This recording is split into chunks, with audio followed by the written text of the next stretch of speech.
Well, hello everyone. Very warm welcome to the live stream for the Live League news announcement. As always, joined by Paul Nicholson, who is on comms duty tonight. Paul, first of all, exciting news coming. Yeah, I think when you look at something like this, you think, yes, an enjoyable product, but where does it go from here? And I think some incremental changes, which are going to be made, and you will see some of them tonight, I think are just going to make this product look even better and a bit more exciting for the players, which I think is the crux of the changes that we're going to talk about. Yeah, definitely. Welcome along, everyone. Make sure you subscribe, turn notifications on, and give us a thumbs up. Come and say hello in the chat room. Plenty of you there already. So we'll touch on, first of all, won't give it to them straight away. Few changes. Tonight we've got two groups of three. Play each other once. Top two go through to semi-finals. Then we have two semi-finals. Winners move on to the final, and a third and fourth place playoff. So there's still 10 games, but a winner will be crowned this evening. I think this format works a little bit better than previous Saturday nights that we've had, because we have had a few dead rubbers at the ends of certain weeks' finals. And we don't want that. We want things to have meaning to the very end. So with three players in each group, and obviously two progressing from each group to the semi-finals, it just provides a little bit more urgency from the off, in my opinion. And this will be the format for the end of the week going into phase two. Yeah, we're going to put the slide up on screen now so you can all see it and say, come and say hello, everyone, as well. So for tonight, this is the prize money breakdown. A cool £2,000 for the winner of this evening, £1,000 for the runner-up, third place £750, £500 for fourth, and £375 for the group stages. Yeah, that's not to be sneezed at for a night's work. Not at all. If you look at £2,000, that's what you get if you win a challenge tour event. So one evening's work, if you get really hot from the off and keep it going, you could win yourself 2 bags of sand, as they say in Cockney country. But I think that's a fantastically generous prize pool for tonight's curtain raiser to phase two. And going forward, well, obviously it's about money. It's about incentivizing the players, and the players, their ears are going to be pricking up as they see this. 100%. So that's the prize money for this evening. Good evening, everyone. Hope you are all good. Sean McDonald in the chat room, as always, supporting us. So you called it a curtain raiser, and it very much is. Moving forward, on Monday, we start phase two of the Live League, and they're now going to be done in blocks of 5. However, there's a twist to this. Week number 5 is going to be known as Champions Week. And there is a huge, huge benefit to Champions Week, Paul. We can now announce that if you qualify for Champions Week and you are one of those players, you are playing for a cool prize pool of £10,000, £5,000 to the winner outright of Champions Week. That is huge. Just think about that for a second in the grand scheme of the amateur game in the last 14, 15 months. Where have these players outside of the PDC 128, where have they had the opportunity to win this kind of money? Nowhere. That's not anybody's fault. That's just the way the world has been for the last year and a bit. So to have this opportunity, some of these players now see this little thing at the top of the pyramid and they think, wow, if I can get myself into Champions Week, I could walk away with £5,000. That's a lot of money. So bring it on. We'll tell you how it all breaks down. So the first 4 weeks will be exactly the same. Group A plays Monday to Wednesday morning, 15 games. If you finish top of the table, you go into Saturday's final. We then split, as we have done, Thursday morning, Thursday evening, and same on Friday. But here's the kicker, and here's why Saturday nights are now so important, Paul.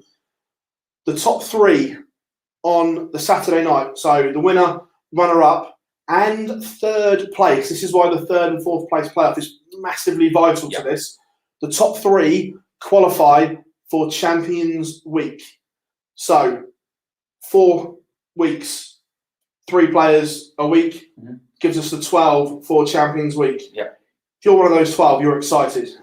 Yeah, because you have the opportunity to shoot for that £5,000 prize, of course. And we have to look a little bit broader with this spectrum as well. People who are getting themselves to Champions Week and people who are, banking this kind of money, what's that going to do for their confidence for the future challenges that are going to come their way? This has been a vehicle for people to have real success. We look at Dave Evans last year, we look at Richie Edhouse, we look at Keane Barry. They all had success in the live league. So if you can get yourself through to Champions Week, bolster that confidence, and take it to other places. Fantastic vehicle for their careers. Yeah, so again, moving on to that fifth and all-important week, the breakdown is the same.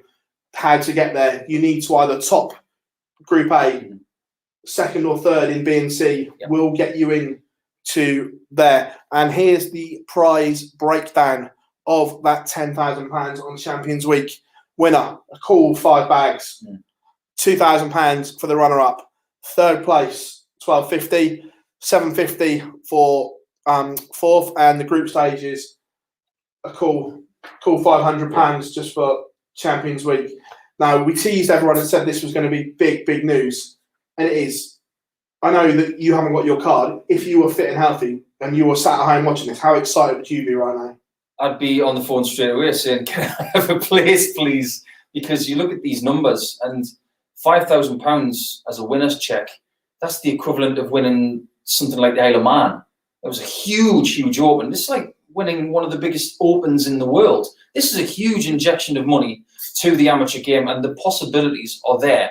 Now, there are 2 players that spring to mind that will be looking at that and saying, well, I've done it before, not once, but twice already. And that's Kevin Burness and Charles Barstow, who won week 8, of course. So when you look at those guys and how well they're playing, especially Barstow, he'll think, hang on a minute, if I can do this again in a Champions Week, I'll walk away with that kind of money. And what's that going to do for their future? What's it going to do for their possibility of going to other things as well? This is really proving to be a key success mover for people in the amateur game. Not only that, we are going to be on TV, not every session, but the Thursday, Friday and Saturday nights of each week or each thing will be on Sporty Stuff TV. Yep. 437 on Sky and 250 on FreeSat, as well as obviously our YouTube channel for those that can't access to it. So this is now becoming a huge vehicle. We're on free-to-air TV. We're on every social media platform. We're streaming it out. Yeah. Huge exposure for players as well. Yeah, exposure for obviously the sponsors of the event, exposure for online darts, of course, and exposure for the players. And there are a lot of people out there who prefer to sit and watch their programming in their living room and just use a remote. They don't want to sit and watch a laptop or sit and watch a smart device. Everybody's different, of course. But what this does is it just gives people an extra option to watch it on the kitchen TV or whether to watch it some other way. And I think there's a lot of people excited about watching on Sports Stuff TV. I was speaking to those guys this afternoon, and they were really excited about getting this product for Thursday, Friday, and Saturday. I am really pleased that this product has that extra vehicle. When this all started 14 months ago, who'd have thought we'd now be sat here with players playing for this kind of prize money and exposure? Not me. I remember testing for this project possibly about 2 weeks before it launched. And I remember the very first match. It was involving me and Mark Webster. Yeah. And I was very nervous because it was different. We talked about how playing online was a different dynamic, playing someone that wasn't in the room. Obviously, this is a bit more, traditional because you're playing someone who's in the same room. And we now have an exclusion zone. We have a new carpet, everybody, so things are getting more professional. You can't even see it right now. But if you'd have said to me that this is where we'd be 14 months on, I would have said it was possible, but the amount of work that's gone in the back from the organisers, the producers, everybody who works on the logistics of this has been a titanic effort, and everybody deserves credit. And it's just unbelievable how far that this has come, and you'll see tonight as well. Few little subtle changes, some new equipment, which hopefully you'll see the difference, and a big one. They've got a referee as well. Yeah, I think that's massive. There's a lot of players who played in Phase 1 who did struggle with juggling the balls in the air because they had to not only figure out how to stay focused in a match, add up their own scores, and stay in the same room with someone the referee can sheriff all of this now. We're going to have someone there who takes care of the addition, and then all you got to do is look at the screen and see what you got left. It's a more traditional setting, and I think the players will improve because of that. Yeah, completely agree. Just going to jump back into the chat room as well. Welcome along, everyone. Someone says, are there going to be adverts on Sporty Stuff tonight?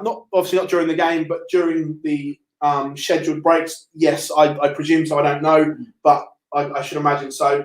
There'll be a 10-minute break to play. We'll still have stuff on the screen for you, but between the group stages finishing and the semi-finals, we're about a 10-minute break for us to turn stuff around and everything like that. But there's still stuff on screen for everyone to see, which is great. We're going to have a look ahead to tonight whilst we are here, Paul. So tonight, a very, very strong looking lineup. Martin Adams, Aaron Monk, Robert Thornton, Richie Burnett, Fallon Sherrick, and Jason Askew. Yeah, well, you look at Jason and you think, what's gone wrong since he hit that 118 average in week 1? He hasn't played his best since then, but coming back to somewhere where he has played well, I think it'd be good for Jason to get back in the mix, especially against this field, because it's stacked with talent. We know that Richie's had some great games in this room. We know that Thornton has won a Group A in this room. Aaron Monk, of course, delivers what he does, genuine honesty with every shot. Martin and Fallon will give you a little bit of almost temperance in here and just keep things nice and placid. But the most interesting thing I've seen today, which I think is unbelievable, is that Robert Thornton is the 5th favourite to win this tonight. He's the second bottom. Now, bottom is Fallon Sherrick for whatever reason.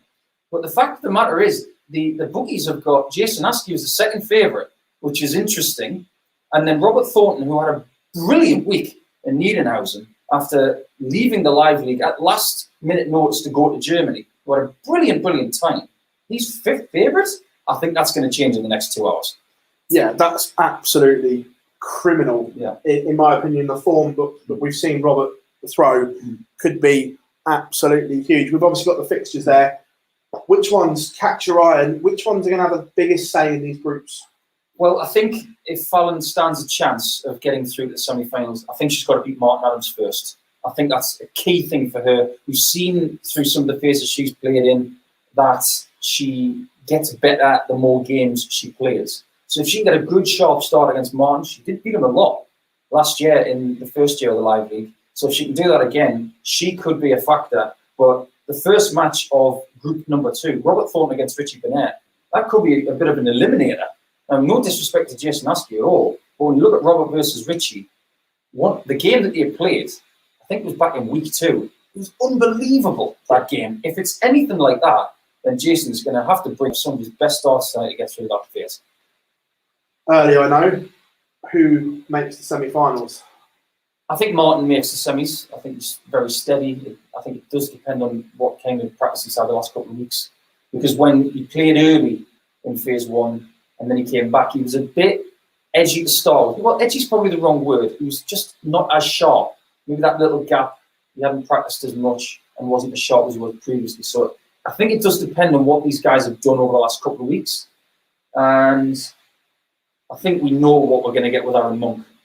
Aaron just plays all the time, doesn't he, when he gets the chance? And I think he will eye that first game against Martin Adams, and maybe he will know more after he watches Martin play against Fallon. Yeah.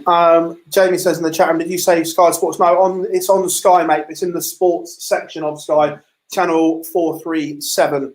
It will be on. Looking ahead, I have a lot of questions about week 2. Sorry, we haven't got a slide. Week 1, but we can tell you who is playing in week 1. So, week 1, on Monday morning, this very coming Monday, we will see Martin Adams, Kevin Burness, Robert Thornton, James Richardson, Richie Burnett, and Aaron Monk. Just by that, Paul. My first look at the group, I think you wanted to surprise me with this. I mean, that is a ridiculous group.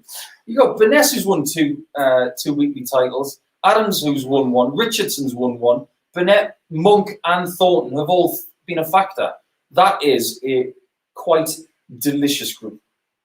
And then coming in to the morning group on when we split, we have Jamie Kelling, Matty Dennett and Reece Robinson. Again, 3 players that we know a little bit about and have shown spells of brilliance. Yeah, Jamie's had a couple of really good days, hasn't he? I'm a big fan of Jamie Kelling. I think he's got promise. And I think after not so much getting the most out of his game in the last 10 years, I think right now he's got the bit between his teeth and I think he really wants to shoot forward. Huge fan of Matt Dennett. I think he's a superb dart player. I don't think we've seen the best from Matt yet, but I think coming back to this, we might just see what he's capable of. Reece Robinson, another fantastic player from Humberside. I think he's a tremendous guy. And then coming into the evenings, the man, much spoken about, Chaz Barstow, Scott Marsh, and the return of Colin Monk as well. I'm really looking forward to watching Colin again. He had a bit of a taste of him in phase 1. He didn't get a great deal of success, but he could be a bit of a spoiler in the first week. But Marsh obviously won week 1 in phase 1, and Chaz Barstow, who won a couple of different weeks as well, he's going to be a huge factor when it comes to next week, and you can't miss him.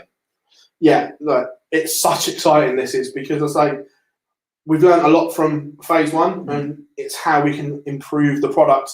And I said about these 5-week blocks, we are going to miss weeks as well. The phase 1 is all complete one, but moving forward, we're obviously going to miss the match play. There's no point about competing with, we're not trying to compete with the PDC.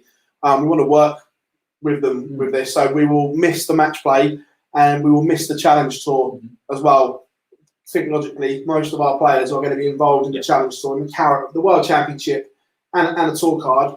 We can't deny them that opportunity to fight for their careers at the top level. So we're going to do our best to support the players and work for what's best for everyone. Yeah, I think that's absolutely the right thing to do, especially with the challenge tour, because you look at some of the players that are playing tonight. Not all of them are going to go to the challenge tour. I don't think Martin Adams is going to go, because obviously he didn't go to Keep School. But think about Barstow, who was in the box seat, being that person just outside of the Q School tickets, and he's able to do the Ratajski thing where he can play wherever he wants, because he's getting the invites to the Pro Tour events like Players Championships and that kind of stuff, because he's the top alternate. But he's going to have that. He's going to have the challenge tour. He might go to some other events when they come back as well. He's going to be super, super sharp, not only here, but at other events as well. I think it's a wise decision not conflicting with the match play, because that should have the grandeur. It should pretty much own July, which it does. But we are going to be on the air next week alongside the Premier League, which will mean that darts fans will get their taste of this and get their Premier League dose as well to see the end of that one. Yeah, I'll tell you, when I say we're not competing with a match play, unfortunately we have to for one day. The only night of the match play and our final on the Saturday, because it's obviously now on TV, we can't do anything about that. So we have to compete with them for one day, but then after that, the match play has its own has its own spot. But come along to the chat room. Any questions? We'll try and answer them for the next 10-15 minutes or so, as well as just chatting some general darts as well. Still the same session times. Morning, yes, but the evenings is now going to start at 10 o'clock because that's the block that the TV company, Sporting Stuff TV, had. Before we were starting at 9:30, but they've still got the Greyhound racing on then, so we've got to push back by half an hour. It's just one of those things. Yeah, it is, and it's going to make my commute a little bit later, but I really don't mind. It's one of those things that the roads will be a little bit quieter at that time of day anyway. But this is the thing about bringing someone like Sporty Stuff TV on board. It's a case of scheduling and making sure that the TV company and, of course, the production can work alongside each other for the benefit of the audience. Yeah, which we've got now down, we think, fingers crossed. Oh, let's hope so. Where are we? Does the Premier League resume on Monday? Yes, it does on Sky Sports. Charlie says, how was the surgery, Paul? Hope you're feeling well. Yeah, you might see me waving the elbow a little bit. Right, yeah, because there was a bit of a scar down one of my tattoos. It's a bit painful this evening, as some of the nerves are tingling as well, but it's all part of the process. I'll be able to heal properly over the next month, and then we'll look forward to surgery number 2. One here, why can't Paul Nicholson enter? Don't worry, he's already said that once it's healed, he is going to have a phone in the live league. Yeah, we'll give it a crack. Well, it could be the perfect thing for me to do, because I'm aiming for a full recovery by October. That's my ideal scenario, but it does depend on when I get the second surgery booked. So I think the recovery time of that is about 2 months, maybe 2.5. So I'm on a bit of a ticking clock at the minute to try and get back into competitive action by the autumn. So that's the ideal scenario. Good stuff. People commenting, what a lineup. Yeah, it's great. Boyce's in there. Yeah, looking good, mate. He's laughing. Before the third block of the Premier League, I said Michael Van Gerwen would win all three. Nice. Top of the table, and everyone laughed at me. I went, how can you base that on anything? I went, trust me, I've got this. Everyone laughed, and now it's Yeah, you said something to me about. I think you gave me a wink, and you said he'll be all right. And I thought, you might be right, yeah. Because obviously I do a little bit of tipping for one of the bookmakers, and I got a spectacularly wrong one.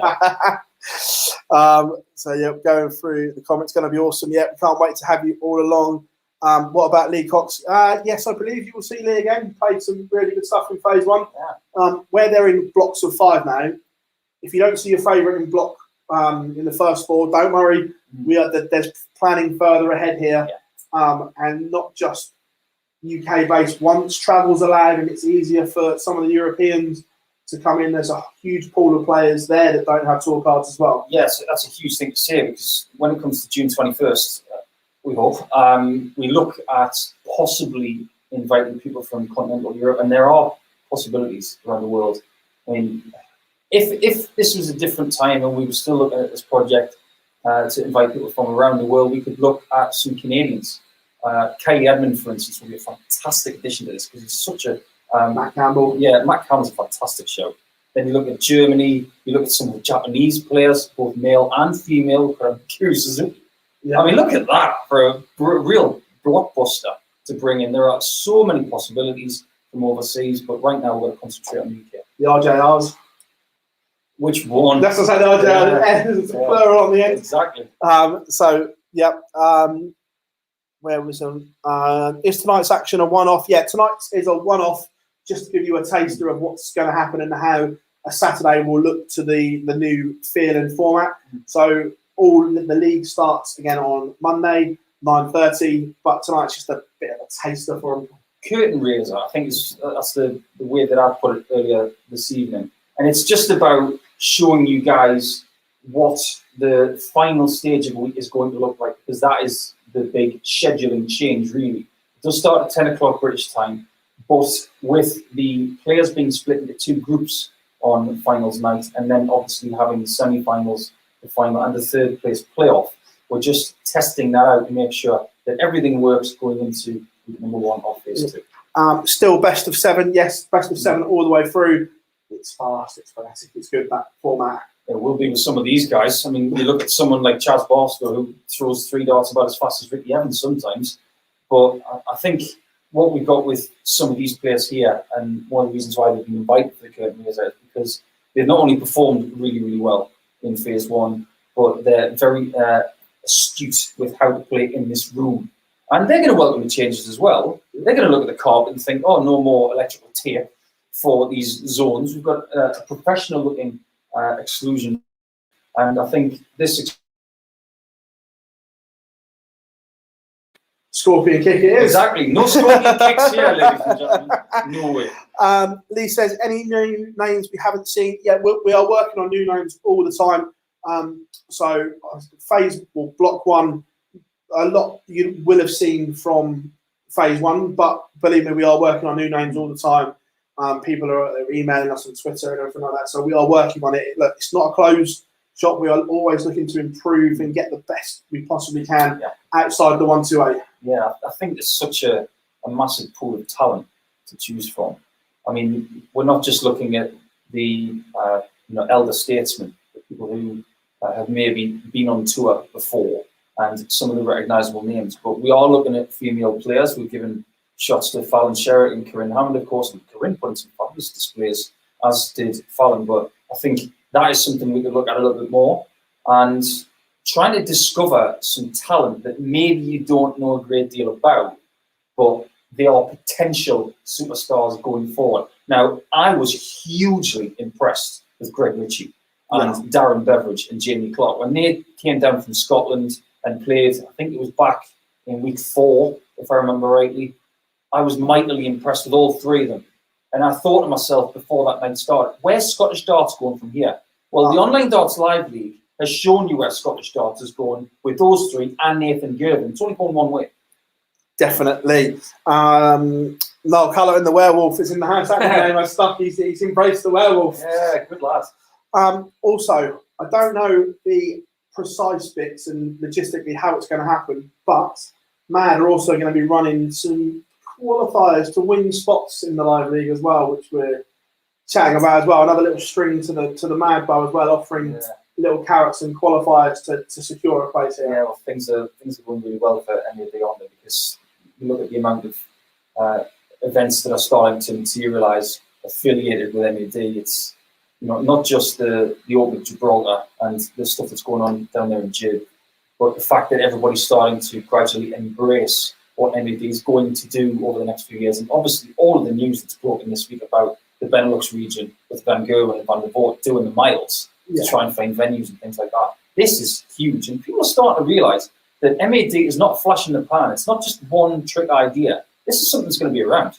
No, we said that give it time, because there was a lot of components to it. And during lockdown, okay, it was hard to explain it all. People are now seeing that. So there is going to be a tie up there as well, where they're going to have some sort of qualifiers to win spots here as well, which would be good. It's all about playing in something that takes you somewhere else.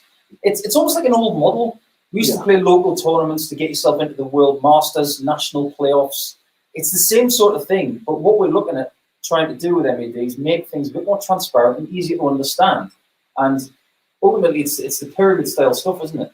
You start at the bottom locally, and then you just gradually work your way up. And it's a great model for every dart player to follow. Completely agree, Paul. Someone said about player interviews. We are working on that. There'll be some sporty stuff interviews this evening, but going forward, yes, we will be doing some more interviews here with the players on the stream after they've won and everything like that. So yeah, we've got that ticked off.